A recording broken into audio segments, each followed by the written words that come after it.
మొదటగా దేవునికి నా నిండు వందనాలు స్తోత్రాలు చెల్లిస్తా ఉన్నాను. దేవుని పిల్లలు మీ అందరికీ వందనాలు. ప్రభు దయ వలన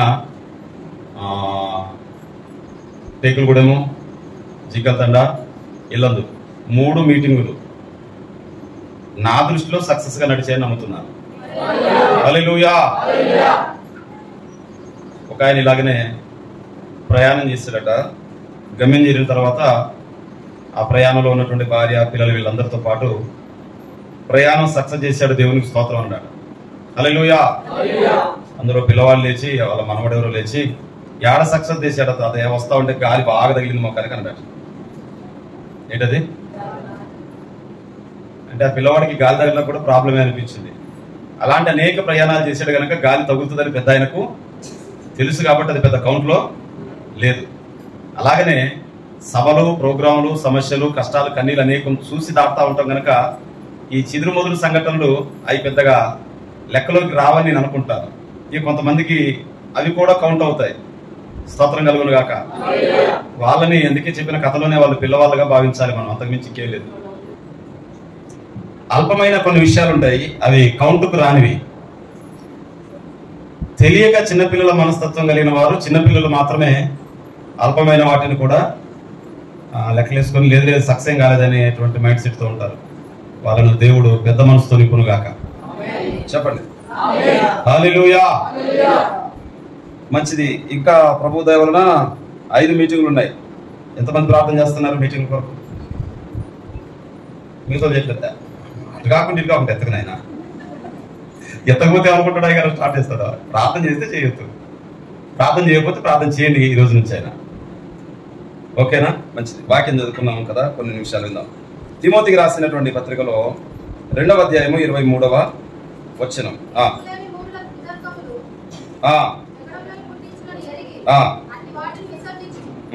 సరే, ఇక్కడ విసర్జించుము అనే మాటనే తీసుకుంటున్నాను.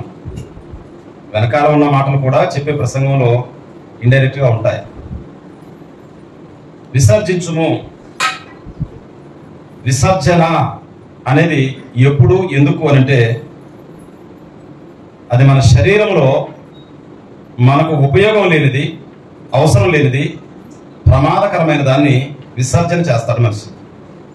అది అవసరం లేదు,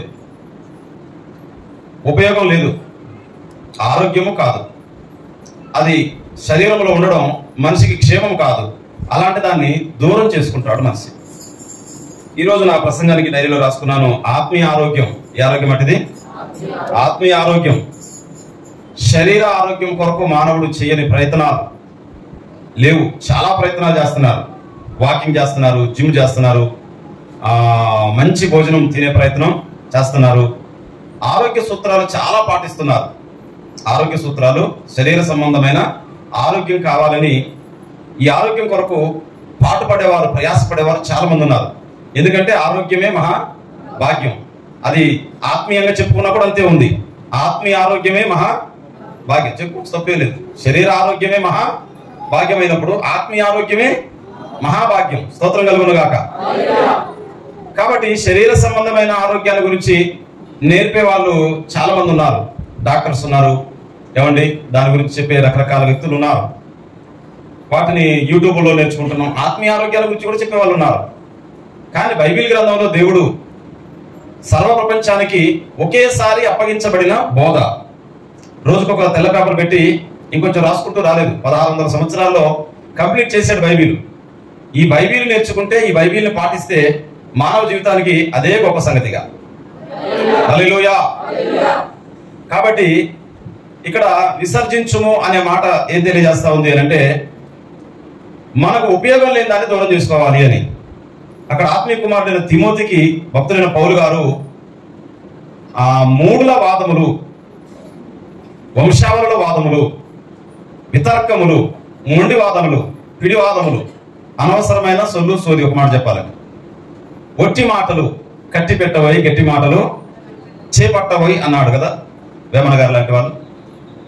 కాబట్టి ఇలాంటి విషయాల్లో జాగ్రత్తగా ఉండు, అవి నీ ఆత్మీయ ఆరోగ్యాన్ని దెబ్బతీస్తాయి అని చెప్పాడు. స్తోత్రం చెప్పండి. హల్లెలూయా. మనం ఒక మాట చూస్తాము. యోబు గ్రంథం 1వ అధ్యాయం 1వ వచనం చూడండి.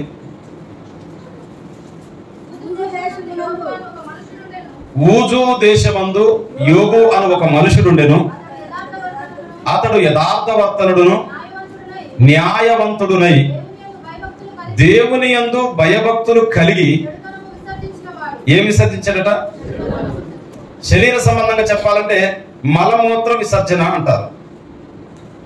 డాక్టర్ దగ్గరికి ఏదైనా కామెర్లు వచ్చి కానీ కడుపు ఉబ్బిపోయి కానీ మనిషి బిగుసుకుపోయి కానీ హాస్పిటల్ వెళ్ళగానే పెద్ద డాక్టర్లు అడిగే మాట ఏంటంటే యూరిన్ నడుస్తుందా, మోషన్ వస్తుందా అని అంటారు. అంటే ఆ రెండు లోపల ఆగిపోతే చాలా ప్రమాదం. ఆ రెండు వాటి టైంకి వాటికి అనుకూలంగా అవి వాటంతటవి బాడీలో ఎంతసేపు ఉండాలి అంతసేపు ఉండి వెళ్ళిపోతే ప్రాబ్లం లేదు. ఇక బాడీ కాస్త కండిషన్లో ఉన్నట్టే. ఆ రెండు ఆగిపోయిన పరిస్థితి వచ్చిందంటే ఆ మనిషి శరీరానికి చాలా ప్రమాదం. అదే రీతిగా మనిషి జీవితంలో ప్రియమైన దేవుని బిడ్డలారా, మరి ముఖ్యంగా ఆత్మీయ జీవితంలో మన ఆత్మ ఆరోగ్యంగా ఉండాలంటే, మన శరీరం ఆరోగ్యంగా ఉండాలంటే ఎలా? మన ఆత్మ ఆరోగ్యంగా ఉండాలంటే మనము కూడా కొన్నిటిని విసర్జించాలి. లేకపోతే అవి లోపల ఉండిపోతే మన శరీరాన్ని కాదు కానీ మన ఆత్మను పాడు చేస్తాయి, ఆత్మీయ జీవితాన్ని పాడు చేస్తాయి. యోబు అనే భక్తుడు ఏం విసర్జించాడట? ఏం విసర్జించాడు? చెడు. ఏ చెడు అయి ఉండొచ్చు? బైబిల్లో కొన్ని మాటలు ఒక్క మాటలోనే అనేకమైనటువంటి అర్థాలతో కూడినటువంటి పదాలు ఉంటాయి. నీ దేహమును చెరుపుదానిని దూరం చేసుకో అన్నాడు. నీ దేహమును చెరుపుదానిని దూరం చేసుకో అన్నాడు. అదేదై ఉండొచ్చు? నాకు ఇప్పుడు షుగర్ బాడీకి పడదు, ఎందుకంటే నాలో షుగర్ వచ్చేసింది కనుక. నాకు షుగర్ అంటే ఇష్టమై ఉండొచ్చు, కానీ ఇప్పుడు ఆ షుగర్ నన్ను పాడు చేస్తుంది కనుక నేను షుగర్ని దూరం చేసుకోవాలి. కొంతమందికి నాకు పడేది నీకు పడకపోవచ్చు, నీకు పడేది నాకు పడకపోవచ్చు. కాబట్టి ఈ దేహాన్ని చెరిపేది ఏదైతే ఉన్నదో అది దూరం చేసుకుంటే దేహం బాగుంటుంది. స్తోత్రం కలుగును గాక. హల్లెలూయా. ఈ దేహాన్ని చెరిపేది ఏదైతే ఉన్నదో, నాకు బాగా టీపిచ్చి రోజుకు చాయ్ తాగటం, రోజుకు 10 సార్లు 8 సార్లు 5 సార్లు 6 సార్లు తాగుతూ ఉండేది. మొత్తానికైతే గ్యాస్ ట్రబుల్ వచ్చేసింది. డాక్టర్ దగ్గరికి వెళ్తున్నారు. డాక్టర్లు వారు ఆత్మకు డాక్టర్లు కాదు కానీ శరీరానికి డాక్టర్లు. ఆ డాక్టర్స్ ఏం చెప్పారంటే నీ శరీరం బాగుండాలి, గ్యాస్ ట్రబుల్ పెరగకుండా ఉండాలి, నీ బాడీ కంట్రోల్లో ఉండాలంటే నువ్వు పూర్తిగా ఛాయ్ మానేస్తే మంచిది అన్నాడు. రోజుకు 1-2 కాదు. ఏంటట? పూర్తిగా ఛాయ్ మానేస్తే మంచిది అన్నాడు. నాకు ఛాయ్ అంటే బాగా ఇష్టం. నాకు ఇష్టమైన దాన్నే మానేయమన్నాడు ఆయన. ఇష్టమైంది కష్టమైనా బాగలేదు కానీ దాన్ని మానేస్తే ఆ కొంచెం కంట్రోల్లో ఉండే ఆస్కారం ఉంది. హల్లెలూయా. ఈ దేహం బాగుండాలంటే ఈ దేహానికి వ్యతిరేకమైన వాటిని మనం దూరం చేయాలి. ఈ దేహం బాగుండాలంటే ఈ దేహానికి వ్యతిరేకమైన వాటిని దూరం చేయాలి. నాకు పడింది నీకు పడకపోవచ్చు. మా చెల్లి వాళ్ళ మామగారు ఉండే ఇప్పుడు లేరుగా చనిపోయారు కదా, దాదాపయ్య గారు. ఆయన గారు ఆవులు కాయడానికి వెళ్తాడు. ఒక వ్యవసాయదారులుగా ముళ్ళుగారు అంటారు కదా, చేతిలో కర్ర భుజాలు పెట్టుకుంటాడు. ఒక టిఫిన్ దానికి తగిలిస్తాడు, ఒక అగ్గి పెట్టి ఇక్కడ పెట్టుకుంటాడు, వెళ్ళిపోతాడు. ఆ టిఫిన్లో ఏముంటుందో తెలుసా? 2 లీటర్ల ఛాయ్ ఉంటుంది. కదా, ఎప్పుడు కుతి అంటారు కదా, అదే త్రాగబుద్ధి అయితే, ఎప్పుడు త్రాగబుద్ధి అయితే అప్పుడు 2 పుల్లలాడ చెత్త పోగేయడం, అగ్గి పుల్ల గీయడం, అంటించడం, ఆ టిఫిన్ని కాల్చడం, వేడి చేయడం, మూత తీసి ఆ మూతలో పోసుకొని తాగడం. ఒకవేళ నీ నాకిష్టం లేదు కానీ చాలా మంది చెప్తారు ఆయన పెదాలు నాకితే చెక్క సరిపోతారు. మనకి అంత చిక్కగా జిడ్డు ఉంటుంది ఆ టీ. ఇట్లా అంటే చాలా మనకి చెక్క సరిపోతారు. అంత తీయటి చెక్క తాగుతాడు. కానీ ఆయనకి షుగర్ రాలేదు. అంత తాగిన ఆయనకు షుగర్ రాలేదు. ఇంత తాగిన తేడా వచ్చిందా? ఏ డాక్టర్ అయినా అన్నట్టు కుదిరిద్దా? వచ్చింది ఆల్రెడీ.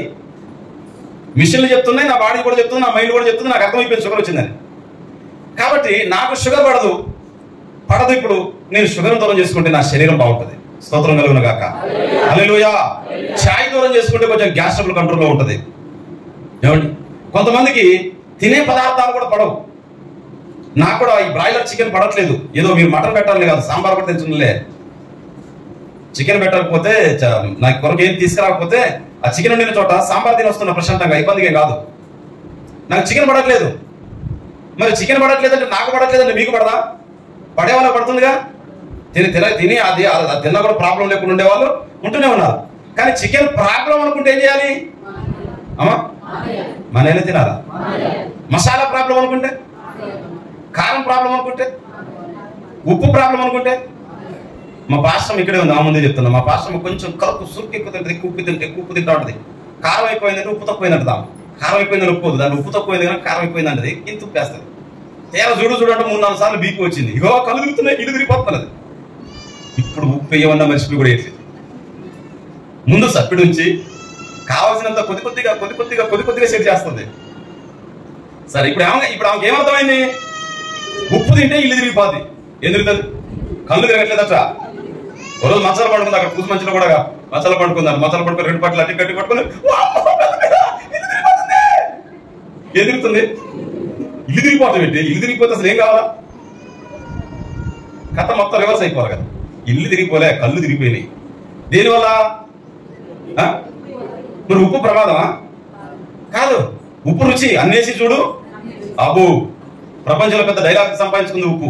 ఉప్పు ప్రమాదం కాదు కానీ అది కొందరికి ప్రమాదం. చక్కెర ప్రమాదం కాదు కానీ కొందరికి ప్రమాదం. మసాలా ప్రమాదం కాదు కానీ కొందరికి ప్రమాదం. చికెన్ ప్రమాదం కాదు కానీ కొందరికి ప్రమాదం. ప్రమాదమైన బాధ లేదంటే అనుభవించండి ఆయన అంటే ఆ వస్తువులు, ఆ దేవుడు కాదు, ఆ వస్తువులు ఉంటాయి.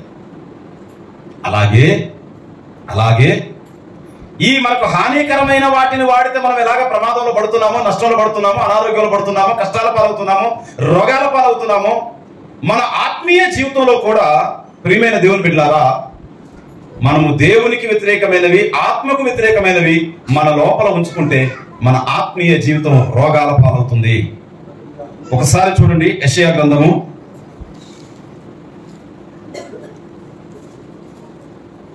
53వ అధ్యాయం 5వ వచనం చదవండి. మన అతిక్రమ క్రియలను బట్టి అతడు గాయపరచబడెను, మన దోషములను బట్టి. కొంచెం తగ్గించేయండి, కొంచెం మైక్ ఉన్నప్పుడు ఇక్కడ ఆలోచన సౌండ్ ఏమంటే కయ్యమంటారు.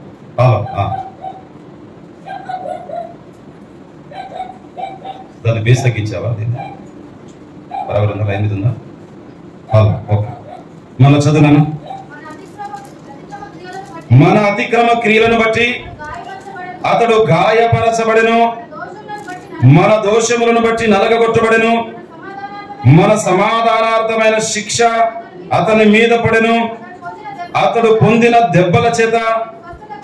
ఇది చాలా మంది శరీర స్వస్థత గురించి పోస్టర్లు పెడతా ఉంటారు, వాక్యాలు పెడతా ఉంటారు, ప్రసంగాలు కూడా చేస్తూ ఉంటారు, అదే మాట చెప్తా ఉంటారు. అసలు ఇక్కడ శరీర స్వస్థతకు సంబంధించిన ఒక్క వచనం కూడా రాయబడలేదు. ఈ 53వ కీర్తన అంతా యేసుక్రీస్తు వారి యొక్క శిలువ. 53వ యెషయా గ్రంథం అంతా యేసుక్రీస్తు పాపుల కొరకు సిలువ వేయబడినటువంటి సందర్భం రాయబడింది.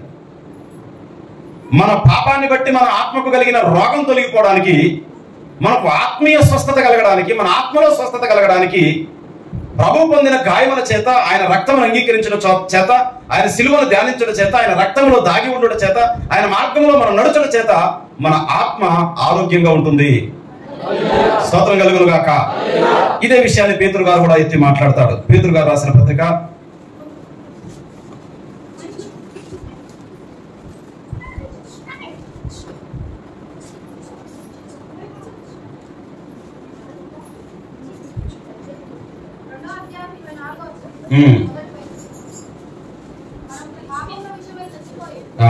1 పేతురు పత్రిక 2:24 అదే చూస్తున్నాం. మనము పాపముల విషయమై చనిపోయి నీతి విషయమై జీవించినట్లు ఆయన తానే తన శరీరమందు మన పాపములను మ్రాను మీద మోసుకొనెను, ఆయన పొందిన గాయముల చేత మీరు స్వస్థత. ఏ స్వస్థత గురించి మాట్లాడుతున్నాడు ఇక్కడ? తలనొప్పి, కడుపు నొప్పి, ఏమండి రోగం అది మాట్లాడుతున్నాడా? మనం పాపముల విషయమై చనిపోయి నీతిలో బ్రతకడానికి ఆయన మన కొరకు చనిపోయాడు. అంటే మనం పాపంలో ఉన్నాం, ఆత్మీయ రోగులై ఉన్నాం. చాలా మంది అదే అంటాడు కదా. ఎక్కడ? యెషయా గ్రంథంలో 1వ అధ్యాయము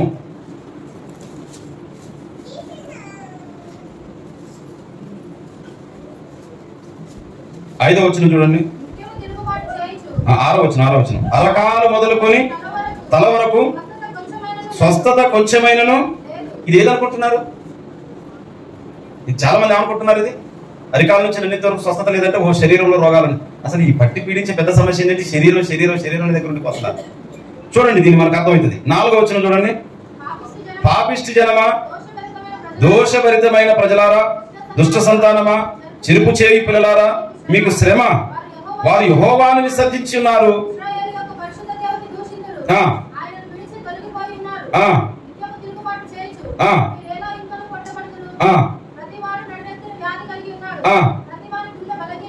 అదేంటండి ప్రతి ఓడికి నెత్తి మీద రోగం ఉంటుందా? తలనొప్పి అందరికీ ఉందా? ఇక్కడ కొందరికి ఉంటుందా? లేదు లేదు, మనకు తలకాయ ఉన్నట్టు తలనొప్పి కూడా అన్నట్టు కుదిరిద్దా? మరి ఈ వాక్యం ఏం చెప్తుంది? ప్రతి ఓడికి ఇక్కడ ఒకటి ఉందట, నడినెత్తిన రోగం ఉందట. అంటే నడినెత్తిన అంటే దాని అర్థం ఏంటి? నీ మైండ్లో దేవునికి వ్యతిరేకమైనటువంటి తిరుగుబాటు స్వభావంతో పాపిష్టి జనంగా మారిపోయిన లెక్క ప్రపంచంలో అందరిలో ఉందంటున్నాడు ఆయన. కాబట్టి ఇక్కడ అధికారం నుంచి నడినెత్తి వరకు స్వస్థత కొంచెమని లేదంటే అది శరీర స్వస్థత గురించి మాట్లాడట్లేదు. ఆత్మీయంగా చూస్తే ఒక మనిషి జీవితంలో చాలా మంది దేవునికి వ్యతిరేకమైనటువంటి పాపాలను, వ్యతిరేకమైన ఆలోచనలు, వ్యతిరేకమైన తలంపులను, వ్యతిరేకమైన ఉద్దేశాలను, వ్యతిరేకమైన సమస్యలను వారు కలిగి జీవిస్తున్నారు. నిలువెల్ల పాపి అన్నట్టుగా చెప్తున్నాడు అనమాట ఆయన. అందుగురించి తిమోతికి రాస్తున్నాడు పౌలు భక్తుడు, నీవు విసర్జించాలి కొన్నిటిని. విసర్జించకపోతే అది ప్రమాదముగా మారుతాయి. మలమూత్రాలు శరీరాన్ని ఎలా పాడు చేస్తాయో, చెడు అనేది మనిషిలో విసర్జించకపోతే దాని పేరే చెడు. ఆ చెడు ఏదో ఒక రోజున మనిషి ఆత్మీయ జీవితాన్ని చెడగొడుతుంది, పాడు చేస్తుంది. శరీరం రోగం అయిపోయినట్టుగా ఆత్మ రోగం అయిపోతుంది. యోబు అనే భక్తుడంట ఏం విసర్జించాడు ఆయన? ఏం విసర్జించాడు? చెడు అనేది ఆయనను లేకుండా చూసుకుంటున్నాడు ప్రతిరోజు. స్తోత్రం కలుగును గాక, స్తోత్రం కలుగును గాక. తన మనసును శుద్ధి చేసుకుంటున్నాడు, తన హృదయాన్ని శుద్ధి చేసుకుంటున్నాడు, తన ఆత్మను శుద్ధి చేసుకుంటున్నాడు. దేవా, ఈ చెడ్డ జీవితం వద్దు. మనుషుల హృదయాలు ఎలా ఉన్నాయట? ఇర్మియా గ్రంథం 17వ అధ్యాయం 9వ వచనంలో ఉంటుంది కదా. ఇర్మియా గ్రంథం 17వ అధ్యాయం 9వ వచనం, హృదయము అన్నిటికంటే మోసకరమైనది, ఘోరమైన వ్యాధి. అసలు శరీరానికి చిన్న ఏలు నొప్పి ఉంటే వామ్మో డాక్టర్ గారు, ఆర్ఎంపీ డాక్టర్, తర్వాత ఎంబీబీఎస్ డాక్టర్, తర్వాత ఎంఎస్ డాక్టర్, ఇంకా పై డాక్టర్. చిన్న ఏలు నొప్పి ఉంటే ఇది బాగుపడిందా కాగం? మనం చిన్న కాలు నొప్పి ఉంటే అది బాగుపడిందా కాగం? దానికి తగినంత చికిత్స చెప్పిస్తాం. ఏమండి, ఉచిత వైద్యం గవర్నమెంట్ హాస్పిటల్ వెళ్తాం డబ్బులు అయిపోతే. ఏమండి, ఆత్మరోగులకు ఉచిత వైద్యం అని ఒక టైటిల్ ఉండే ఒక బుక్ లో, గుర్తొచ్చింది ఇప్పుడు. ఆత్మరోగులకు ఉచిత వైద్యం. ఎక్కడ ఉచిత వైద్యం? దేవుని దగ్గరనే. స్తోత్రం కలుగును గాక, స్తోత్రం కలుగును గాక. చేతిలో చిన్న రోగం ఉంటే, కంటిలో చిన్న రోగం ఉంటే, శరీరంలో చిన్న రోగం ఉంటే ఆ రోగానికి వ్యతిరేకమైన వాటిని దూరం చేసుకుంటాం. ఆ రోగాన్ని బాగు చేయడానికి మందులు వేసుకుంటాం. శరీరాన్ని బాగు చేసుకోవడానికి ప్రపంచంలో ప్రతి మనిషి ఆరాటపడుతున్నాడు. అది మంచిదే, శరీరం కూడా బాగుండాలి, తప్పేమి కాదు. కానీ మన ఆత్మీయ జీవితంలో మనం ఎలా ఉన్నామనేటువంటి అవగాహన లేకపోవడం, స్పృహ లేకపోవడం, దాని గురించినటువంటి జ్ఞానం లేకపోవడం, నీ ఆత్మీయతలో నీవు ఆరోగ్యంగా, నీ ఆత్మీయతలో నువ్వు శుద్ధిగా, నీ ఆత్మీయతలో బలంగా, నీ ఆత్మీయతలో దేవుని మహిమపరిచేటట్టుగా ఉన్నావా లేవా అని స్వపరిశీలన లేకపోవడం కొందరిని గురించి బాధ కలిగిస్తా ఉంది. హృదయం అంట సామాన్యమైన వ్యాధితో లేదట, ఘోరమైన వ్యాధి. ఒకడికి తాగుడనే వ్యాధి, బాగా త్రాగుడు బానిస. ఇంతకాలం ఏమైనామంటే బీరోడు పగలగొట్టారు, భార్య తాలి తెంచారు అనేది విన్నాం కదా. నేను మొన్న ఇట్లా సెల్లు చూస్తా ఉంటే ఒకడు బాగా త్రాగుడు బానిస అయ్యాడు. ఆ మనవరాలు 1 సంవత్సరం మనవరాలు, ఆ మనవరాలను ఎత్తుకుపోయి ఆ సారా కొట్టుని కమ్మేశాడు. వాడికి నరాలు పనిచేయట్లేదట, బాడీ పనిచేయట్లేదట. మందు దాక్కపోతే నేను బ్రతకలేను, కాబట్టి నా మనవరాలను ఉంచుకొని నాకు ఒక 10,000 ఎక్కడైనా అమ్మేసుకో, పిల్లలు లేని వారికి లక్షలు అమ్మేసుకో, ఎంత లక్షలకైనా అమ్ముకో, నా బిడ్డ బిడ్డను కోల్పోయినా బాధలేదు, కానీ నాకు 10,000 కావాలా. పట్టి కొట్టారు బిడ్డని. దేవుడు క్షమించాలి కదా, వాడిని కొడతాడు. అది చూస్తా ఉంటే వీడియో కొట్టుడు కూడా జరిగింది మంచిగా. నేనైతే బాగా ఆనందపడతాను. ఇక్కడ 2 అన్నట్టు కనిపిస్తుంది నాకు. వాని ఘోరమైన వ్యాధి ఏంటి? ఏ వ్యాధి కలిగి ఉన్నాడు ఆయన? త్రాగుడు అనే వ్యాధిలో అసలు ఎన్ని వస్తువులు ఆగం చేశాడో, ఎన్ని నష్టపరిచాడో, ఎంత డబ్బు వ్యర్థం చేశాడో, కుటుంబాన్ని ఎంత హింసించాడో, మనవరాలు నమ్ముకునేటువంటి దిగజారిన దిక్కుమాలిన స్థితికి దిగజారాడు. వాడి రోగం గురించి ఇంత పాపమైందయ్యా, ఇంత అన్యాయం ఏందయ్యా, ఇంత అక్రమైందయ్యా, ఈ బ్రతికేందయ్యా, ఈ వేస్ట్ ఆలోచన నాకు ఎందుకయ్యా అనేటువంటి సొంత ఆలోచన. ఏదో మన వీపు మనకు కనపడదాట, మన కంట్లో ఉన్న దూలం మనకు కనపడదాట, ఎదుటి వారి కంట్లో నర్సులు బాగా కనపడతాయి. దూలం కనపడకపోవటం ఏంటి, నర్సు కనపడడానికి చాలా చిత్రం అనిపిస్తుంది. ఆ చేసే డైలాగ్. దూలం కనపడకపోవడం ఏంటి? ఎదుటి కంట్లో ఉన్న నలుసు దూలం కనపడంతో గుడ్డోడైనప్పుడు మన నలుసు ఎలా కనపడుతుంది? దూలమే కనపడట్లేదు కదా గుడ్డోడికి, అంత గుడ్డోడు కదా. అమ్మో ఎంతలా ఉన్న దూరం కనపడట్లేదు అని గుడ్డోడు చెప్పారు. మన ఈ గుడ్డోనికి మళ్ళీ కనపడుతుందట అంటే వాని విషయం వాడు గుడ్డోడు, ఆమె విషయం గుడ్డిది. స్వపరిశీలన లేని ఆత్మీయ రోగులు మనుషులు చాలా మంది సంఘాల్లో ఉన్నారు, ప్రపంచంలో ఉన్నారు. ప్రియమైన సంగమా, దేవుని బిడ్డలారా, హృదయం ఘోరమైన వ్యాధి కలిగి ఉన్నదట. ఆత్మీయ జీవితంలో ఆత్మీయ రోగాలు పోగొట్టుకుంటే ఆత్మలో బలంగా ఉంటాం, ఆత్మలో శక్తివంతులుగా ఉంటాం, ఆత్మలో శుద్ధులుగా ఉంటాం, ఆత్మ చేత నడిపించబడుతూ ఉంటాం, ఆత్మలో దేవుని మహిమపరుస్తాం, ఆత్మలో దేవుని కొరకు జీవించే వారిగా బ్రతుకుతాం. కాబట్టి ఈ ఉదయకాల సమయంలో ప్రేమతో మనవి చేస్తున్నాను, మన శరీర రోగాలతో పాటు ఆత్మీయ రోగాలు పోవాలని బాగా ప్రార్థన చేయాలి.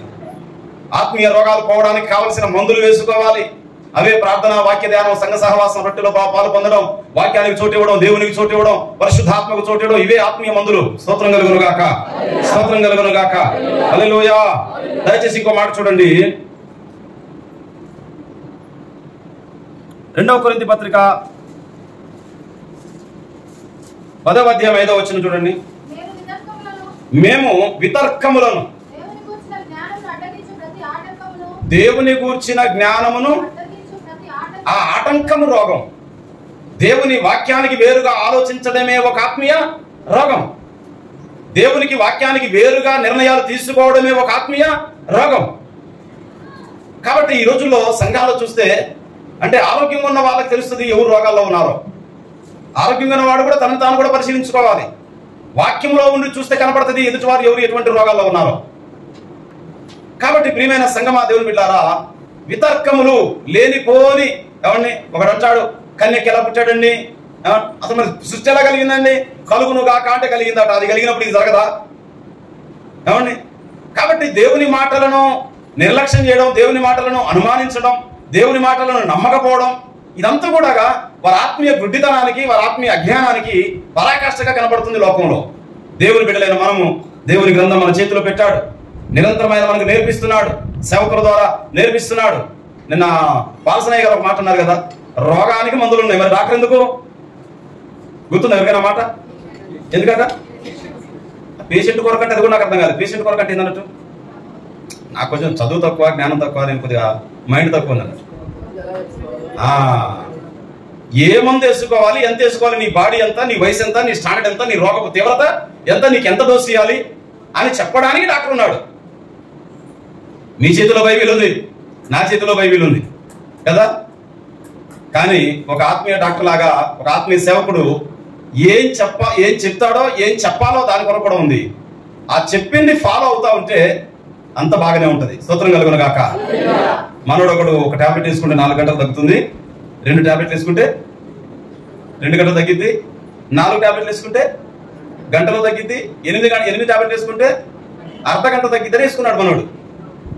ఎప్పుడన్నా ఒకే రకం టాబ్లెట్, జ్వరం టాబ్లెట్లు 3 రోజులు వేసుకుంటూ అంటాడు. 3 రోజులకు బదులు ఒకసారి వేసుకుంటే తగ్గిపోలే, 3 నిమిషాలు అనుకుంటే తగ్గిపోద్ది. ప్రాణం, రోగం కాదు. చుట్టాల బంధువులు అందరికి పని పెడతావు సమాజ్ చేయడానికి కదా. అలాగనే ఆత్మీయ జీవితంలో కూడా ప్రియమైన సంగమా దేవుని బిడ్డలారా, ఒక దేవుని సేవకుడు సత్యాన్ని బోధిస్తున్నప్పుడు దానికి వేరుగా ఆలోచించడం అనేది అదొక రకమైన ఆత్మీయ రుగ్మతే, అదొక రకమైన రోగమే. శాస్త్రులు, పరిచయులు వాళ్ళు కూడా బైబిల్ పట్టుకునే ఉన్నారు, వాళ్ళు కూడా బైబిల్ చదువుతున్నారు. యేసు ప్రభు ఏం చెప్పినా రివర్స్ ఆలోచిస్తారు సన్నాసులు. వాళ్ళు మీరు కాదు, వాళ్ళు ఎప్పుడు రివర్స్ ఆలోచన చేస్తారు. వాళ్ళ జీవితం ఎప్పుడు బాగుపడలేదు. ఆత్మీయ జీవితం గురించి చెప్తున్నా, బాగుపడలేదంటే ఉద్యోగాలు ఉన్నాయి, ఆస్తులు ఉన్నాయి, డబ్బులు ఉన్నాయి, భార్య బిడ్డలు ఉన్నారు, భౌతికంగా బాగానే ఉన్నారు, కానీ ఆత్మీయంగా వారి జీవితంలో ఎన్నడూ బాగుపడలేదు. ఆత్మీయంగా జీవితం కాబట్టి ప్రియమైన సంగమా దేవుని బిడ్డలారా, పౌలు భక్తుడు కొరింథీ సంఘానికి రాస్తున్నాడు, వితర్కములు మానండి, దేవుడు చెప్పింది వినండి. ఎస్ అంటే ఎస్, నో అంటే నో ఆగిపోండి. అక్కడ బక్సీ గారి దగ్గరికి ఒక మీడియా వాడు వచ్చాడట, మీ బైబిల్లో తిమింగలము యోనాని మింగింది అనుంది, చేప మింగితే ఎవడన్నా బ్రతుకుతాడా, 3 రోజుల తర్వాత బ్రతికాడని ఉంది, ఇది నిజమా అని అంటే అప్పుడు ఆయన అన్నాడట, అయ్యా తిమింగలం యోనాని మింగడం కాదు, యోనాయే పెద్ద తిమింగలాన్ని మింగాడు అని దేవుడు చెప్తే నేను నమ్ముతాను అన్నాడట. అది ఎలా సాధ్యమో అని కూడా నేను ఆలోచించను. అయ్యా నేను దేవుని నమ్మాను, ఆయన చెప్పింది నమ్ముతాను అంతే. ఫస్ట్ నేను ఆయన నమ్మాను, ఆయన చెప్పింది నమ్ముతాను. నో మోర్ క్వశ్చన్, ఇంకొక ప్రశ్న అనేది దేవుని మీద లేదు నాకు అన్నాడట. ఆయన ఏం చెప్తాడు పాపం, సౌండ్ లేకుండా దారి బట్టి వెళ్ళిపోయాడు. స్తోత్రం కలుగును గాక. హల్లెలూయా. అక్కడ ఆటోలో కూర్చో, కింద సరజక అక్కడ ఎదురు కూర్చో, అక్కడ కూర్చో. నువ్వు వచ్చిన నువ్వు కుర్చీలు వెళ్ళిపోతాను, ఎవరైనా లేమంటే మళ్ళీ వీళ్ళు ఫీల్ అవుతారు కదా. అక్కడ కూర్చో, ఎదురు నేను కనపడతా, అక్కడ కూర్చొని నేను లేకపోతే ఎవరు లేచినట్టుంది చూడు. అక్క ముందన్న రావాలి, లేకపోతే ఎదురు కూర్చోవాలి. ఏం చేద్దాం? స్తోత్రం కలుగును గాక, స్తోత్రం కలుగును గాక. చెప్పండి. హల్లెలూయా. మళ్ళా చదవండి 2 కొరింథీ 10:5. మేము వితర్కములను, దేవుని గూర్చిన జ్ఞానమును అడ్డగించే ప్రతి ఆటంకము అది నీకు ఆత్మీయ రోగమే.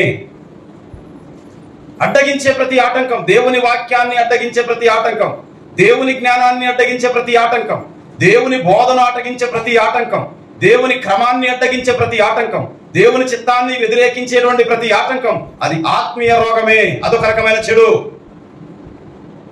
అదొక రకమైన చెడు. కాబట్టి ఆత్మీయ రోగాలు బాగు చేసుకుంటే ఆత్మలో బాగుంటాం. లేకపోతే రోగం మెల్లగా మెల్లగా మెల్లగా మెల్లగా మెల్లగా మెల్లగా ఏమండి క్యాన్సర్ కణాలు ఎలా బాడీ మొత్తాన్ని స్వాధీనపరుచుకుంటాయి. ఎక్కడో స్టార్ట్ అయింది క్యాన్సర్. చిన్న కురుపు, చిన్న పుండు, చిన్న మచ్చ. ఆ మచ్చ మానక, పుండు మానక ఎక్కువ రోజులుండి అక్కడే శరీరాన్ని బలహీనపరిచి శరీరంలో ఉన్నటువంటి శక్తికి మించినటువంటి బ్యాక్టీరియా ఒకటి పుడుతుంది, అదే క్యాన్సర్. అది ఎక్కడో స్టార్ట్ అవుతుంది, అది మెల్లగా శరీరం అంతా పాకేసి బాడీ మొత్తం వచ్చేస్తుంది క్యాన్సర్. క్యాన్సర్ ఏ రీతిగా ఒక వ్యక్తిని బాడీని స్వాధీనపరుచుకుంటుందో, చెడు ఏదైనా, పాపము ఏదైనా, అందుకే చేదైన వేరు ఏదైనా మొలచి మిమ్మల్ని కలవరపరచులేము. అది ఆత్మీయ రోగం. రోగానికి ఉన్న శక్తి ఏంటంటే అది టోటల్ బాడీని స్వాధీనపరుచుకుంటుంది. పాపానుకున్న శక్తి కూడా అటువంటిదే. ఏదో అంటారు కదా, కోడిగుడ్డు దొంగతనం చేసినప్పుడు రేపు ఏం చేస్తాడట, మాట్లాడు. ఆ కొడుకుడి దగ్గర గ్లాస్ అయితే గ్లాస్ మంది అంటాడు, ఒక గ్లాస్ అంటాడు మంది, ఒక గ్లాస్ దగ్గర ఆగుతాడా, స్టార్ట్ అయినప్పుడు ఒక బీడీగా అంటాడు, లేకపోతే ఒక్క దమ్ములో రుచి అని పెడతాడు. పక్కన పెద్ద బోర్డు పెట్టి దమ్ములో రుచి చార్మినార్ సిగరెట్ అంటాడు. కిందనేమో ఆరోగ్యానికి హానికరం అని సన్నటి అక్షరాలు, కట్టి కనపడిన అక్షరాలేమో ఆరోగ్యానికి హానికరం. దమ్ములో రుచి అనేది మాత్రం ఇంత అక్షరాలతో రాస్తారు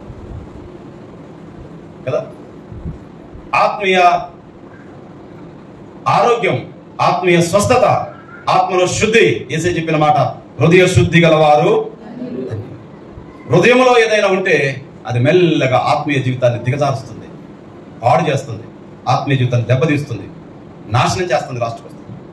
కాబట్టి యోబు భక్తుడు అంటున్నాడు, యోబు భక్తుల గురించి దేవుడు చెప్తున్నాడు, యోబు భక్తుడు చెడును విసర్జించాడు, స్తోత్రం కలుగును గాక. హల్లెలూయా, హల్లెలూయా. నీ మనసులో వాక్యానికి వ్యతిరేకమైన ఏ ఆలోచన అయినా, నీ మనసులో ఇది ఆత్మీయతకు సరైనది కాదనుకున్న ఏ చిన్నదైనా ఏ పెద్దదైనా, ఆ చెడుని మనం దూరం చేసుకుంటూ పోతే మనం ఆత్మీయ ఆరోగ్యవంతులుగా ఉంటాం, స్తోత్రం కలుగును గాక. ఆత్మీయ బలవంతులుగా ఉంటాం, స్తోత్రం కలుగును గాక. ఆత్మీయ బలవంతులు సాతానుకు లోబడు. నేను డిస్కవర్ ఛానల్ అప్పుడప్పుడు బాగా చూస్తూ ఉంటాను. ఏదో మృగాలు వాటిని చంపుతుంటా ఎంజాయ్ చేయాలని కాదు, కానీ అసలు ఏం జరుగుతుందా అని. ఈ పెద్ద పురులు, సింహాలు, చిరతలు, కొట్ట నక్కలు, తోడేలు, ఏమండి రేసు కుక్కలు, రకరకాల జంతువులు తినే జంతువులు ఉన్నాయి. ఇవి ఆ గేదెలు దమ్ముతున్నప్పుడు ఫస్ట్ వాటి టార్గెట్ ఏదంటే చిన్నవి. ఫస్ట్ టార్గెట్ చిన్న వాటిని. రెండవ టార్గెట్ ఏంటంటే బలహీనమైన వాటిని. రెండో టార్గెట్ బలహీనం, అది కుంటుతూ కానీ, ఎండిపోయి కానీ, బక్కపడి కానీ, ముసలితనం కానీ వచ్చిన ఏదైతే బలహీనం ఉంటుందో, ఈ పెదపులి కానీ, సింహం కానీ ఏవైనా ముందు చిన్న వాటిని చూస్తాయి, తర్వాత బలహీనమైన వాటిని చూస్తాయి. ఇవేవి కుదరదనుకున్నప్పుడు బలమైన వాటిని పడతాయి. సాతాను కూడా నీలో ఏదైనా ఒక బలహీనత, నీ ఆత్మీయ చిన్నతనం ఏదైనా ఉన్నప్పుడు నీ వెంట పడతాడు. వాడు నీ వెంట పడతాడు, నీ ఆత్మీయ జీవితాన్ని ఇంకా దిగజార్చడానికి, నీ బలహీనత నెరిగి వాడు వెంట పడతాడు. అందుకే ఈ రోజున ప్రేమతో మనవి చేస్తున్నాను, అది నా జీవితం, ఈ బోధ నాకు కూడా. చెడుని విసర్జిస్తే ఏమండి, యేసే ఒక మాట అంటాడు, మీ హృదయం నిండిన దానిని బట్టి ఏంటట, హృదయము చెడుతో నింపుకుంటే చెడే వస్తుంది బయటికి. హృదయం మంచితో నింపుకుంటే మంచి వస్తుంది బయటికి. హృదయం ఘోరమైన వ్యాధితో ఉందంట, హృదయం చెడిపోయిందంట. నేను నిన్న పొద్దున సెల్ చూస్తున్నా, గుజరాత్లో ఎక్కడో జరిగింది. రాత్రి 10 అయింది, లాస్ట్ బస్ గురించి ఎదురు చూస్తుంది ఒక ఆమెను ఒకడు నమ్మించి పాడు చేయాలని ప్లాన్ వేశాడు. ఆమెకి వీడు తెలియదు, కానీ వీడికి ఆమె తెలుసు. అంతే ఉంటుంది. ఇప్పుడు నేను చాలా మంది తెలిసి ఉండొచ్చు, నాకు వాళ్ళంతా తెలియకపోవచ్చు. అలాంటి విషయాలు ఉంటాయి భూమి మీద. ఇప్పుడు రేవంత్ రెడ్డి మీకు తెలుసా? చూసారా లేదా ఫోటో? విన్నారా పేరు? ఎవరైనా నువ్వు తెలుసా? సార్ మీకు ఓటేసింది సార్, నాకు ఆధార్ కార్డు కూడా సార్. నేను సార్ అంటే ఎవరో మనం అంటారు. అట్లనే మనం చాలా మంది తెలిసి ఉండొచ్చు, ఆ చాలా మంది మనకి. అట్లనే ఆమె వీడికి తెలుసు, వీడు ఆమెకు తెలియదు. రాత్రి లాస్ట్ 10 గంటల బస్సు చూస్తున్నాడు, చాలా రోజులు కూడా చూస్తున్నాడు. ఈమె డ్యూటీ పోయిస్తుంది, ఒక ప్రైవేట్ ఆఫీస్లో జాబ్ చేస్తుంది, డ్యూటీ పోయిస్తుంది. గమనించాడు. ఆమెను ఎలాగైనా పాడు చేయాలి అని ఒక ఆలోచన లోపల నింపుకున్నాడు, చెడ్డ ఆలోచన నింపుకున్నాడు. ఆలోచన పెరిగి పెరిగి పెరిగి పెరిగి ఒక రోజున ఆ బస్ స్టాండ్లో చాలా జనం తక్కువ ఉన్నారు. ఒక్కోసారి మంగళవారం ఏదో ఊర్లో జనం తక్కువ ఉంటారు, ఎందుకో ఏ కారణం, అలాగే జనం తక్కువ ఉన్నారు. వాడు అన్నాడంట, అక్క నువ్వు పలానా జాబ్ చేస్తావు కదంటే, అవునవును. వాడు పిల్లలు అక్క అని పిలిచాడు. అవునవును నిజమే అన్నట. అక్క నేను ఛానల్ బట్టి చూస్తున్నాక నువ్వు పలానా బస్సుకు వస్తావు, పలానా బస్సుకు పోతావు అంటే ఏమనుకుందంటే వెంటనే ఒక తెలిసిన వాడు కావచ్చు. వెంటనే వాడు పిలిచే పదం ఎలా ఉంది, అక్క అని. అక్క ఈ రోజు మన బస్సు పాయింట్ మీద పెట్టలే, అక్కడ చివరిని పెట్టాడు అంటే అట్లనా, సరే పోదాం ఎక్కుదాం పా అని చెప్పి. బస్ స్టాండ్ కొన్ని పెద్దగా ఉంటాయి, ఇలా ఖమ్మం బస్ స్టాండ్ 7 ఎకరాలు అలా పెద్దగా ఉంటాయి. ఆ పెద్దగా ఉంది ఆ బస్ స్టాండ్, అది బస్సు చెడిపోయింది, అది ప్రక్కన పెట్టాడు, ఆ వైపున లైట్లు కూడా లేవు. అదేంటి అటు ఉండదు కదా అంటే, లేదు లేదక్క నేను చూశాను, డ్రైవర్ని చూశాను, పలానా బస్ నెంబర్ కూడా పలానా చోట ఉంది, రాక బస్సు ఎక్కుదామని. అదేంటి బస్సులో లైట్ లేవు, మనుషులు లేవంటే, ఇంకొంచెం టైం ఉందాక సీట్లు ఆపుకోవాలి, ఆ లోపల ఉన్న వాళ్ళకి ఇంకా డ్రైవర్ వచ్చి ఇంజిన్ స్టార్ట్ చేసినాక లైట్ లేరు, ఏదో చెప్పి లోపలికి ఎక్కించాడు, పాడు చేశాడు. ఆమె డేర్ చేసి 5 నిమిషాలు దాటకముందే పోలీస్ స్టేషన్ పోయినా సిగ్గు పరుగు పోయినా బాధలేదు, కానీ వీళ్ళు తోలు తీయాల్సిందని చెప్పి వెంటనే కేసు పెట్టింది. బస్ స్టాండ్ లో సీసీ కెమెరాలు ఉన్నాయి, వెంటనే ఆ సీసీ కెమెరాలు బట్టి చూశారు, పరిశీలన చేశారు. వెంటనే వాడు పారిపోయాడు. తర్వాత 72 గంటల తర్వాత పట్టుకున్నాడు. నేనేమంటున్నానంటే, వానిలో వచ్చిన ఒక చెడ్డ ఆలోచన అది పెరిగి పెరిగి పెరిగి పెరిగి ఒక దుర్మార్గ పనికి ఒడిగట్టాడు. అంత మాత్రమే కాకుండా వాడు శిక్ష పాలయ్యాడు. వాడు ఎక్కడో రాజస్థాన్ ఎక్కడో ఉంది, ఈ రోజు వాడు చెడ్డవాడని మనం ఇక్కడ చెప్పుకుంటున్నాం, ప్రపంచానికి తెలుస్తుంది ఆ విషయం. కాబట్టి ప్రియమైన సంగమా, దేవుని బిడ్డారా, దేవుని బిడ్డలుగా ఉంటున్న మనం ప్రతిరోజు మన ఆత్మీయ స్వస్థత గురించి, మన ఆత్మ బలాన్ని గురించి, మన ఆత్మీయత ఎలా ఉంది అనేటువంటి స్వపరిశీలన లేకపోతే క్రైస్తవుల పేరుతోనే ఉంటూ ఆత్మీయ రోగులు చాలా మంది ఉన్నారు. దేవుని వాక్యానికి ఆటంకించే ప్రతి దానిని మేము దూరం చేసుకుంటున్నాం అన్నాడు పౌలు భక్తుడు ఇక్కడ. ఇంకా మనం చూస్తాము మరొక వాక్య భాగంలో, యెషయా గ్రంథము 7వ అధ్యాయం 15వ వచనం చదవండి.